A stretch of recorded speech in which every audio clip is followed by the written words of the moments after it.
I want to talk to you about the ESG movement in this country. A lot of people actually, when I'm running for president now, they got to know me this past year, say, hey, love what you're saying, but you came from nowhere. It's not quite true. If you've been following me for the last several years, I've been arguably the leading opponent in terms of actually doing something to stop the ESG movement and its spread in America. I'll tell you what it is, and it's not some technical financial concept alone. It goes to the heart of what the American Revolution was actually fought to protect: self-governance in this country.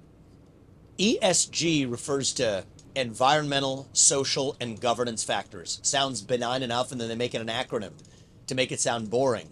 That's on purpose. The more boring it is, the more you have to pay attention. That's my rule of thumb. It's designed to be soporific, to put you to sleep. Anyway, what they're doing is, this refers to a trend where they're using your own money, not your votes at the ballot box, something far more regular, something far more daily, your own money to vote for environmental, social, and governance agendas in corporate America's boardrooms that you didn't support. How are they using your money to do it?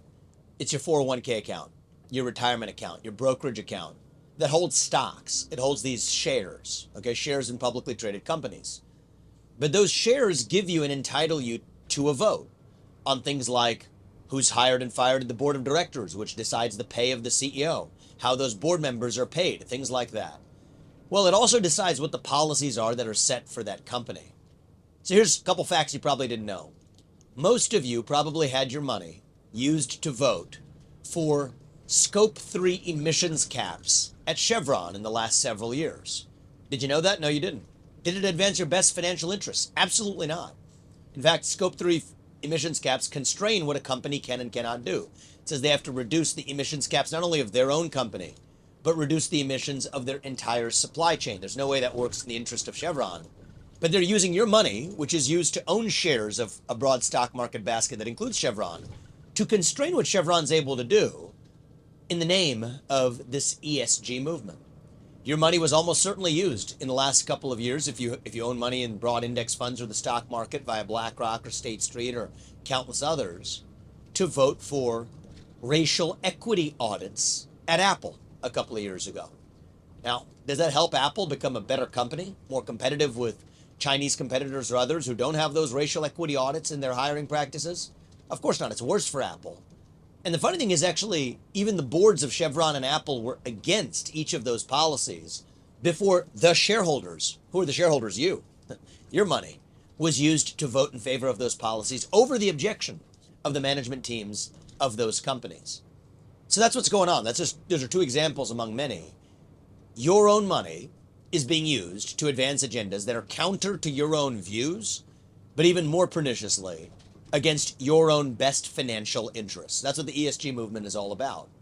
It's effectively blue state pension funds and government actors being able to use financial institutions like BlackRock to do through the back door what they could not get done through the front door under the Constitution of this country. This is arguably the largest scale violation of trust, fiduciary breach, in human history. A fiduciary breach refers to somebody who's managing your money. They owe you a fiduciary duty. That's the highest duty of loyalty that they could owe you. Well, they're breaching that to advance somebody else's agenda.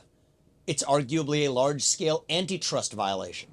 BlackRock, State Street, Vanguard, these three firms alone are the largest shareholders and the ones that sway the votes from competitors, from Coca-Cola to Pepsi, from Disney to Paramount Pictures, from Chevron to Exxon. You think we have competitive free market capitalism, but not when the same puppet masters are pulling the strings of those same companies. It's also arguably, even when they use pension fund money to give it to these firms, a First Amendment violation. Those who are pensioners, those are government employees, they're forced to give their money in the pension funds that then go to the likes of BlackRock, who are effectively speaking on their behalf on what are fundamentally political questions.